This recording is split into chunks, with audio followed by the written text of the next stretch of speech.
제가 지난 영상에서 특별공급 당첨자 선정 기준에 대한 이야기를 드렸는데요. 이번 영상에서는 1순위 청약 당첨자 선정 기준에 대한 이야기를 드려볼게요. 이 당첨자 선정 기준이 왜 중요하냐면 당첨이 된 사람들은 편하게 계약을 하실 수가 있는데 예비 당첨자분들은 될지도 안 될지도 모르는 예비 번호를 기다리면서 마음을 졸여야 되거든요. 예비 번호를 무려 배정 세대수의 500%를 선정하게 돼 있어요. 그러니까 배정 세대수가 100개인데 예비 번호가 500번. 이거 정말 너무한 것 같다는 생각이 드는데 지금의 청약제도는 그렇습니다. 양주역 푸르지오 센터파크를 분양할 때 제가 네이버 카페에서 1순위 청약과 관련해서 팁을 많이 드렸었는데요. 어떤 타입의 청약을 하시는 게 당첨 가능성을 올릴 수 있는지에 대한 내용들이었습니다. 우선 1순위 청약 당첨자 선정 기준에 대한 이야기를 드려볼게요. 지난번 영상에서 특별공급에 대한 이야기를 드리면서 각 특별공급의 유형별로 당첨자 선정 기준을 간략하게 살펴봤는데요. 1순위 청약에서는 그냥 단순하게 세 가지 기준만 알고 계시면 돼요. 우선 가장 먼저 보는 게 지역이고 그 다음으로는 무주택자인지 여부, 그리고 청약 가점, 세 가지 기준으로 당첨자를 선정하게 됩니다. 우선은 지역에 대한 이야기를 드려볼게요. 양주역 제1풍경채는 민간 택지이기 때문에 100% 양주 지역이 우선하게 됩니다. 예를 들면 의정부나 서울 거주자가 무주택자의 청약 가점이 막 70점 나오고 이렇게 한다고 하더라도 가점 0점에 양주 지역 거주자를 못 이겨요. 청약에서 이길 수가 없어요. 그리고 배정 세대수에서 가점제 40%, 추첨제 60%가 적용이 되는데요. 이게 지역 내에서의 가점제, 추첨제 비율이라고 생각을 하시면 돼요. 가점제는 무주택 기간과 부양가족 수, 청약통장 가입기간 세 가지 항목으로 가점을 선정하는데요. 무주택은 본인만 무주택이라고 되는 게 아니고 세대원 전원을 기준해서 모두 무주택자이셔야 되고요. 부양가족으로 인정을 받기 위해서는 입주자 모집공고일을 기준해서 3년간 같은 주민등록표에 등재되어 있어야 되고 만 30세 미만의 자녀의 경우에는 1년 이상은 계속해서 등재되어 있어야 됩니다. 그런데 청약 가점이 높다고 하더라도 민간택지 청약에 있어서는 지역이 가장 중요합니다. 예를 들어 드리면은 만약 84 타입의 1순위 배정 세대수가 100개가 있다고 쳐볼게요. 여기서 가점제 40%, 추첨제 60%라고 보고 만약에 양주 당해 지역에서 청약이 200개가 들어가고 의정부에서 200개가 들어왔다고 치면 의정부에서는 당첨자가 한 명도 나올 수가 없어요. 그럼 양주 당해 지역 청약자 200명에서 가점 순으로 40세대를 먼저 선정을 하고 나머지 60개를 가지고 160명의 청약자가 추첨 경쟁을 하게 됩니다. 그런데 추첨 경쟁에서도 또 기준이 있어요.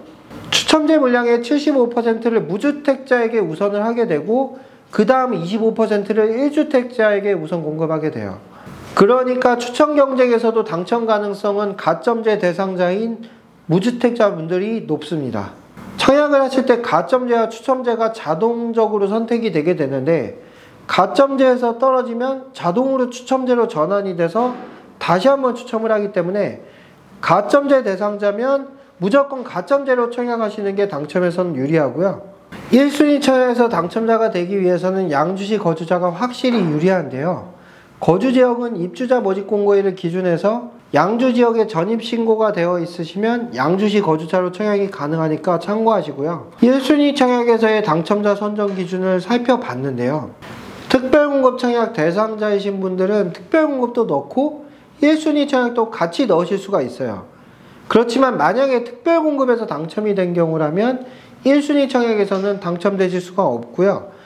특별공급에서 당첨이 안 되고 1순위에서 당첨되는 경우도 있으니까 청약을 생각하시는 분들은 중복해서 다 청약을 넣어보시는 게 좋습니다.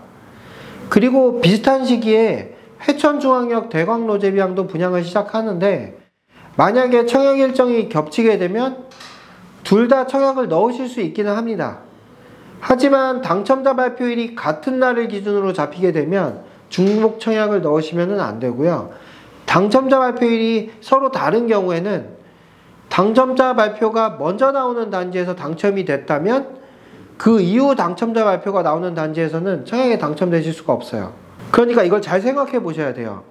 만약에 내가 더 갖고 싶은 아파트가 있어요. 두 개 중에. 더 가고 싶은 아파트에 청약을 넣고 차선으로 다른 아파트도 청약을 넣었어요. 근데 더 가고 싶은 아파트에 예비 당첨이 됐어요. 근데 두 번째 아파트에 정당첨이 되잖아요. 그럼 이 예비 당첨은 효력을 잃어버려요. 그래서 중복 청약이 가능하다고 이렇게 그냥 가볍게 얘기할 부분이 아니에요. 예비 앞번호가 나오거나 이렇게 됐을 경우에는 여기에 계약을 할 수 있는데도 불구하고 당첨자 발표일이 늦은 단지에서 당첨이 돼버리면 이 청약의 효력은 상실이 돼버리기 때문에 다른 단지에 중복 청약하실 때는 조심하셔야 돼요.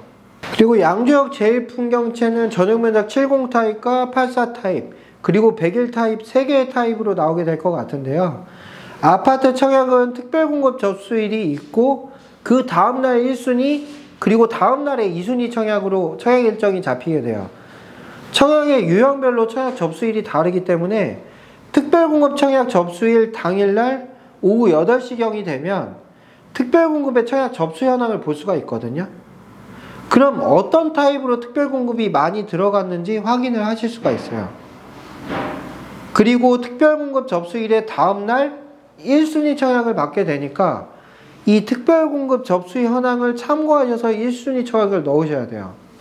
그래서 당시에 양주역 푸르지오를 분양할 때에는 저희 카페에서는 특별공급 청약 접수의 현황을 확인을 하고서 당해 지역이 아니신 분들은 본인이 원하는 A타입이 아니더라도 당첨 가능성이 높은 좀 비선호 타입으로 청약을 해서 전략적으로 많이들 당첨이 되셨거든요.